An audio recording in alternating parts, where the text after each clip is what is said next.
আসসালামু আলাইকুম রহমতুল্লাহি ওবরকাতুহ।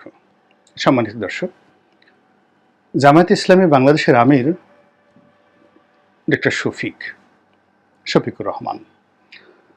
মূলত এই ভদ্রলোক এই মুহূর্তে বাংলাদেশের রাজনীতিবিদদের মধ্যে সবচেয়ে বেশি আলোচিত। তার যে মুভমেন্ট, এই পর্যায়ে অন্য কোনো রাজনৈতিক দলের অন্য কোনো নেতা এভাবে মুভমেন্ট করতে পারছেন না। যেমন ধরুন, জিএম কাদের আছেন জাতীয় পার্টির, বা বিএনপির আছেন তারেক রহমান সাহেব বা বেগম খালেদা জিয়া, আওয়ামী লীগের আছেন ওবায়দুল কাদের, কিংবা সাবেক প্রধানমন্ত্রী শেখ হাসিনা। তো এই পর্যায়ের যারা নেতৃবৃন্দ রয়েছেন, তার মধ্যে সবচেয়ে বেশি মুভমেন্ট করার সুযোগ পাচ্ছেন ডক্টর শফিকুর রহমান। এবং এটা একটা অলৌকিক ঘটনা। এর কারণ হলো, তিনি এই দায়িত্ব নেওয়ার পর থেকে বেশিরভাগ সময় তাকে আন্ডারওয়ার্ল্ডে থাকতে হয়েছে, পালিয়ে থাকতে হয়েছে, কিন্তু জেলখানায় থাকতে হয়েছে।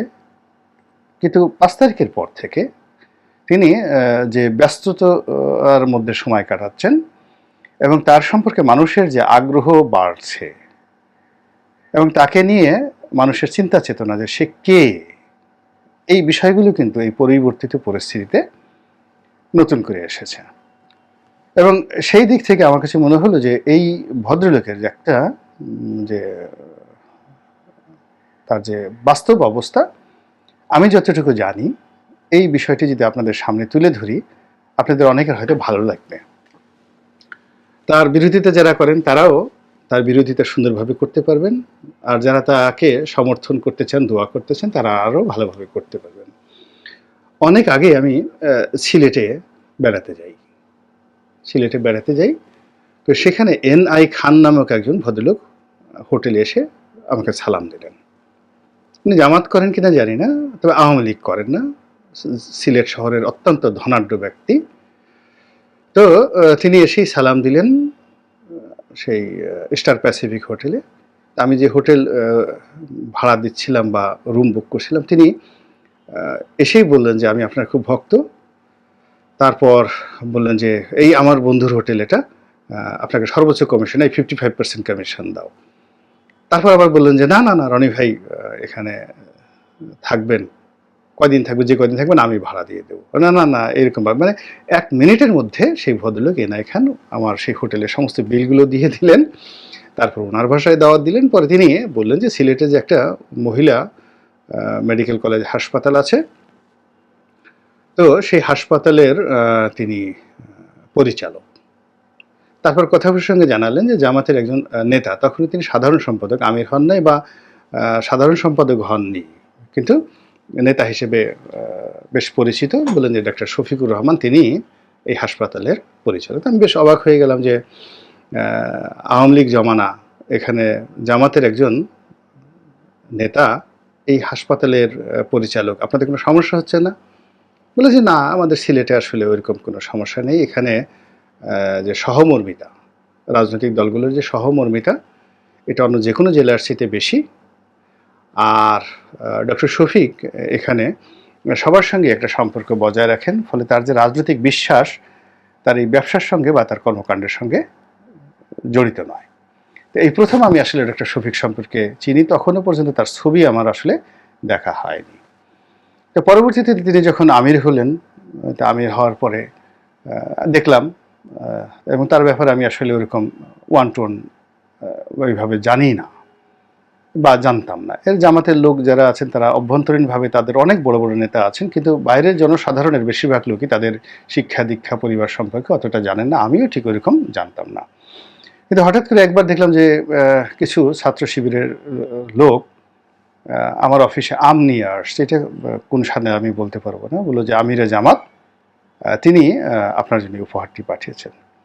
আমি খুব সম্মানিত বোধ করলাম এবং তারা আমাকে টেলিফোনে তার সঙ্গে কথা বলিয়ে দিল। আমি খুব মানে অবাক হয়ে গেলাম। তিনি সালাম দিলেন বিনয়ের সঙ্গে, এবং আমি আওয়ামী লীগের MP বা ছিলাম না, আমার এখনো মনে পড়ে না এটা কত সালের ঘটনা। তিনি সেটি পাঠিয়েছেন, আম পাঠিয়েছেন, একেবারে 1 বস্তা আম। তো যাই হোক, এই তার সঙ্গে কথা হলো একবার।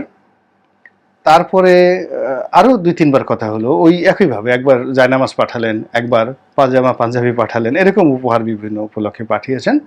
আর প্রতিবারই কথা বলেছেন এবং কখনো তার পক্ষ থেকে এসেছে, আবার কখনো আরেকজনের পক্ষ থেকে এসেছে। এরকম জামাত এই সম্পর্কটা অন্য কার সাথে রক্ষা করেছেন জানি না, বাট আমার সাথে রক্ষা করেছেন এবং আমার জানা মতে অন্যান্য বিভিন্ন রাজনৈতিক দলের যারা নেতৃবৃন্দ রয়েছেন তাদের সবার সঙ্গে জামাত কিন্তু সেই ২০০৯ সন থেকেই বিভিন্ন কৌশলে ব্যক্তিগত সম্পর্ক রক্ষা করে চলেছেন এবং এদের কৌশলটা এত বলে সূক্ষ্ম ছিল যে অনেকে আমরা বুঝতে পারিনি। যেমন আমাকে দাওয়াত দেওয়া হলো ২০০৯ সনে প্রেস ক্লাবের একটি অনুষ্ঠানে। আমি সেখানে গিয়ে উপস্থিত, নতুন এমপি হয়েছি, যে দাওয়াত দেয় সেই যায়, গিয়ে দেখি যে পুরো অনুষ্ঠানটি জামাতের। এখন জামাতের অনুষ্ঠানে আমি কি করে গিয়ে জয় বাংলা বলবো? তো জয় বাংলা বলবো বা আমি সেখান থেকে চলে আসবো কিনা, বা আমার দলে যদি খবর যায় যে গোলাম মোল্লা রনি জামাতের অনুষ্ঠানে গিয়ে এই ধরনের বক্তব্য দিয়ে আসছেন, তো সেখান থেকে চলে আসাটা অভদ্রতা, আমার কাছে কাপুরুষতা মনে হলো। ফলে কি হলো, তারা তাদের অনুষ্ঠান করলো, আমি সুন্দর মতো কথা বলে আসলাম এবং অনুষ্ঠান শেষে জয় বাংলা জয় বঙ্গবন্ধু বলে সেখান থেকে চলে আসলাম। এইভাবে আসলে আমি তাদের সাথে আমার যে সম্পর্কটা, অন্যান্য ইসলামিক দল, তারপরে রাজনৈতিক দলগুলোর মধ্যে বিএনপি, তারপরে জাতীয় পার্টি, মানে এরশাদ সাহেব বলেন বা বিএনপির যারা আরও শীর্ষ নেতৃবৃন্দ, সর্বোচ্চ নেতৃবৃন্দ রয়েছেন, তাদের সঙ্গে ব্যক্তিগত পর্যায়ে আমার ঠিক এইরকমই সম্পর্কটা আমার সেই প্রথম থেকেই ছিল। এরপর বুদ্ধিজীবী এখন যারা মানে যে ডক্টর ইউনূস থেকে যারা হয়েছেন, এদের সবার সঙ্গে মোরাললেস আমার একটা কানেকশন আছে, ব্যক্তিগত সম্পর্ক আছে। কখনো হয়তো এদেরকে আমার বলা হয়নি কোনো কিছু, তারাও আমাকে বলেনি। আমি আগামী দিনগুলোতে তাদের ব্যাপারে কখনো কিছুই বলবো না। কিন্তু যেটি বলতে চাই সেটি হলো যে তারা আজকের এই ভালো পর্যায়ে আছেন, আমি তাদেরকে নিয়ে গর্ব করি। এই সম্পর্কটা অনেক আগের থেকে আমি তাদের সাথে রক্ষা করেছি। তারা আজ ভালো পর্যায়ে আছেন, আলহামদুলিল্লাহ। তো এরকম জামাতের আমিরের সঙ্গেও এরকম ভালো সম্পর্কটা ওইভাবে টেলিফোনে আমি সবসময় রেখেছি। তো এখন তিনি এই সময়টিতে একেবারে মুক্ত বিহঙ্গের মতো যেভাবে ঘুরছেন, আমার ভালো লাগছে দেখে। আর আমার একটু হিংসা লাগছে বা ঈর্ষা লাগছে যে উনি বয়স্ক মানুষ, দাড়ি চুল সব পেকে গিয়েছে, সে বন্যার পানির মধ্যে নেমে যাচ্ছে, এই গাড়িতে করে একবার সিলেট যাচ্ছে, আর একবার নোয়াখালী যাচ্ছে, আর একবার কুমিল্লা যাচ্ছে, আবার হাসপাতালে গিয়ে আহত রুগীদের দেখছেন। এই প্রাণ শক্তি আমার মধ্যে নাই। আমার এই সকালে পেট খারাপ থাকে, বিকালবেলা মাথা খারাপ থাকে, রাতে ঘুম হয় না। আমি চিন্তা করলাম করিটা কি? তো যা হোক, আমি কিছুই করছি না, কিন্তু যারা করছে তাদেরকে প্রশংসা করতে তো আমার কোনো অসুবিধা নেই। আল্লাহ যেহেতু আমাকে একটা মুখ দিয়েছেন, জবান দিয়েছেন, কথা বলার ক্ষমতা দিয়েছেন এবং আমাকে একটা প্ল্যাটফর্ম দিয়েছেন, তো এটা নিয়েই মূলত কথাবার্তা বলা। এবং যে কারণে বলা সেটা হলো, আমি জামাতের যে আমির তার একটা ব্যবহারে খুবই আশ্চর্য হয়েছি। এতটা আশ্চর্য হয়েছি এবং অবাক হয়েছে যেটি বলার মতো নয়। তো ওনার কোনো টেলিফোন নম্বর আমার কাছে ছিল না, নেইও বটে। তো ওনারা বিভিন্ন সময় যখন উনি আছেন বা জামাতের অন্য কোনো নেতা আছেন, তারা তাদের ভিন্ন একটা নম্বর থেকে হঠাৎ করে সারপ্রাইজিং টেলিফোন দেন, তারপরে শেষে কথাবার্তা বলেন। এবং আমি সবসময় তাদেরকে যাকে বলা হয় খোঁচা দেওয়ার চেষ্টা করেছি, যে এইভাবে লাদেনের মতো লুকিয়ে থেকে, মোল্লা আহমেদের মতো লুকিয়ে থেকে আর কতদিন রাজনীতি করবেন, এভাবে নিজের সাহস করে বের হন, ফোন নম্বর করেন, আপনার ঝুঁকি কমে যাবে। যাও, কিন্তু তারা আমার সেই কথায় কখনো অভিমান করেননি বা আমাকে ছোট মনে করেননি, কিন্তু তারা তাদের কাজগুলো করে গেছেন। তো এই অবস্থাতেই তাদের সাথে আমার যোগাযোগ এবং সংযোগ। তো তারই প্রেক্ষিতে এই গত ২-৩ দিন আগে যেটি হলো, এক ভদ্রলোক, বেশ উঁচু পর্যায়ের কর্মকর্তা, ডিস্ট্রিক্ট জাজ পর্যায়ের কর্মকর্তা, তিনি আওয়ামী লীগ নেতা মাহবুব আলম হানিফ, তার যে ক্রোধানলে পড়ে তিনি চাকরি হারিয়েছেন। কোনো রিজন নাই, সব কিছু ওকে আছে।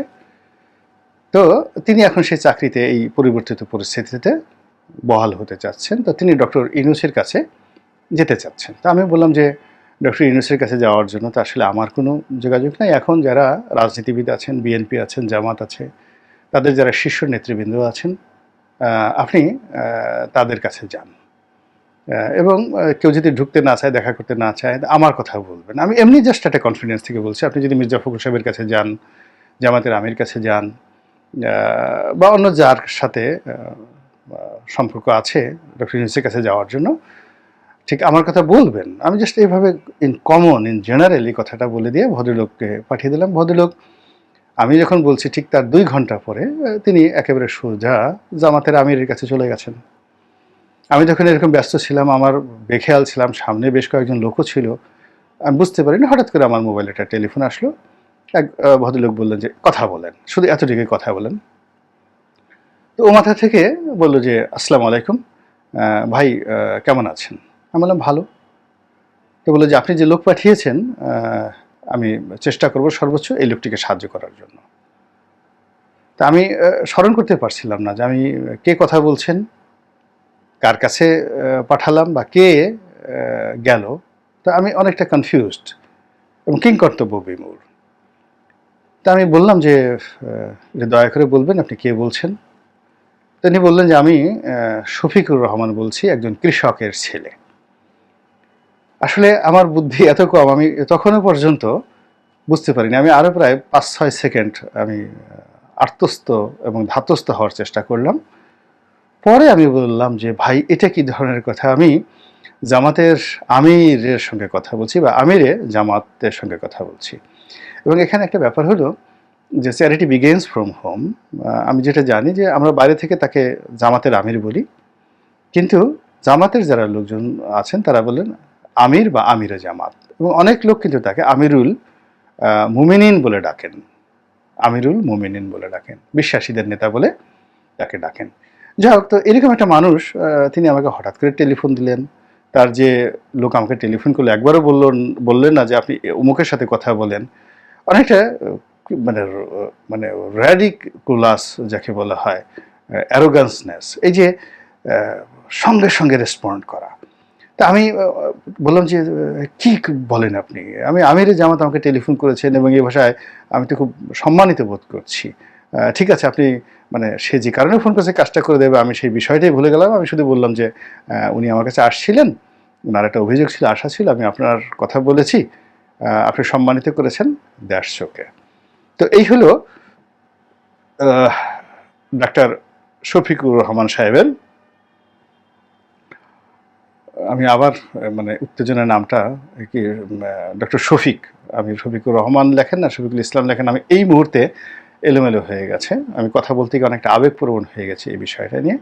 ক্ষমা চাই যারা শুনছেন। ডক্টর শফিক জামাতের আমির।